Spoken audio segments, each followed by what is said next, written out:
तपाई पोको, Redmi, Xiaomi जस्ता फोनहरू प्रयोग गर्नुहुन्छ भने त्यो फोनभित्र रहेको फोटो, अडियो, भिडियो कसरी हाइड गर्ने भन्ने बारेमा आजको यो भिडियो रहेको छ। यो भिडियोलाई लाइक गरिदिनु होला।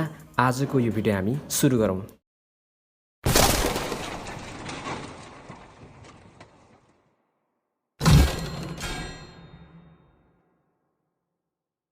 हामीले फोटो भिडियो हाइड गर्नको लागि चाहिँ हामीले एमआई एकाउन्ट क्रिएट गर्नुपर्ने हुन्छ। तपाईले अहिलेसम्म एमआई एकाउन्ट बनाउनु भएको छैन, क्रिएट गर्नुभएको छैन भने मैले पहिला नै भिडियो बनाइसकेको छु। त्यो भिडियोको लिंक मैले डिस्क्रिप्सनमा राखिदिएको छु, तपाईले त्यहाँ हेर्न सक्नुहुनेछ। त्यसपछि तपाईले आफ्नो फोटो भिडियो हाइड गर्नको लागि चाहिँ आफ्नो ग्यालरीलाई ओपन गर्नु होला र आफ्नो ग्यालरीलाई ओपन गरिसकेपछि तपाईले कुन फोटो तपाईले हाइड गर्न चाहनुहुन्छ तपाईले त्यो फोटोलाई सिलेक्ट गर्नु होला। तपाईले आफ्नो फोटोलाई सिलेक्ट गरिसकेपछि एड एल्बम रहेको छ, तपाईले एड एल्बममा टच गर्नु होला।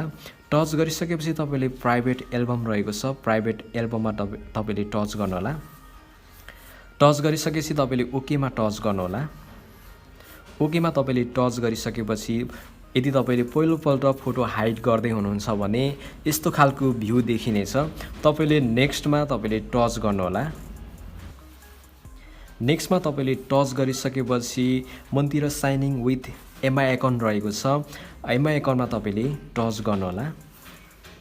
तपाईको पहिला नै एमआई एकाउन्ट छ भने एमआई एकाउन्ट लाउनु होला, त्यसपछाडी पासपोर्ट लाउनु होला, त्यसपछाडी टिकमार्क लाउनु होला। त्यसपछाडी तपाईले साइनिङमा टच गरेर तपाईको आफ्नो एमआई एकाउन्टलाई लगइन गर्न सक्नुहुनेछ। अर्थात् तपाईले जीमेलमा टच गरेर तपाईको एमआई एकाउन्ट सो गर्नेछ र तपाईले त्यसबाट पनि आफ्नो एमआई एकाउन्टलाई तपाईले लगइन गर्न सक्नुहुनेछ। म आफ्नो पहिला एमआई एकाउन्ट लाउने छु। एमआई एकाउन्ट र पासवर्ड लगाइसकेपछि तपाईले टिकमार्कमा टच गर्नु होला। त्यसपछाडी तपाईले साइनिङमा टच गर्नु होला।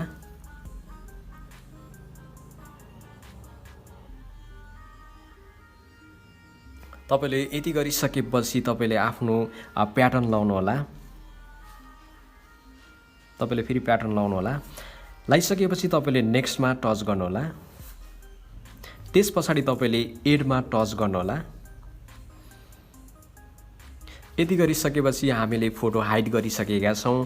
हामीले हाइड गरेको फोटोलाई हेर्नको लागि तपाईले एल्बममा टच गर्नु होला। एल्बममा टच गरिसकेपछि तपाईले मुनतिर स्वाइप डाउन गर्नु होला र तपाईले जुन प्याटर्न लाउनु भएको थियो त्यो प्याटर्न तपाईले लाउनु होला। त्यसपछाडी तपाईले यहाँ हेर्न सक्नुहुन्छ हामीले फोटोलाई हाइड गरिसकेका छौं। अब हामीले हाइड गरेको फोटोलाई अनहाइड कसरी गर्ने त भन्दाखेरि तपाईले यसको लागि चाहिँ तपाईले कुन फोटोलाई अनहाइड गर्न चाहनुहुन्छ त्यो फोटोमा तपाईले टच गर्न होला। टच गरिसकेपछि रिमुभ फ्रम प्राइभेट भनेर यो दिएको छ, यसमा तपाईले टच गर्न होला। टच गरिसकेपछि तपाईले यो फोटोलाई कुन फोल्डरमा चाहिँ तपाईले राख्न चाहनुहुन्छ त्यो फोटोमा तपाईले टच गर्न होला। टच गरिसकेपछि हामीले यो फोटोलाई हाइड गरिसकेका छौं। यो फोटो हामी यहाँ देख्न सक्छौं। अब तपाईले भिडियोलाई पनि हाइड गर्न चाहनुहुन्छ भने आफ्नो भिडियोमा जानु होला। आफ्नो भिडियोमा गइसकेपछि तपाईले त्यो भिडियोलाई सिलेक्ट गर्नु होला। सिलेक्ट गरिसकेपछि तपाईले एड एल्बममा टच गर्नु होला। एड एल्बममा टच गरिसकेपछि तपाईले प्राइभेट एल्बममा टच गर्नु होला। टच गरिसकेपछि तपाईले ओकेमा टच गर्नु होला। हामीले हाइड गर्न चाहेको भिडियो चाहिँ हाइड भइसकेको छ। अब कुनै पनि एप्सहरु, कुनै पनि फाइलहरु हामीले कसरी हाइड गर्ने त त्यसको लागि तपाई आफ्नो फाइलमा जानु होला। तपाई फाइलमा गइसकेपछि तपाईले हाइड गर्न चाहेको तपाईको फाइल रहेको एपहरु रहेको फोल्डरमा जानु होला। म चाहिँ आफ्नो डाउनलोडमा जान्छु। त्यसपछाडी तपाईले कुनै पनि फाइल हाइड गर्न चाहनुहुन्छ भने त्यसमा तपाईले टच गर्न होला।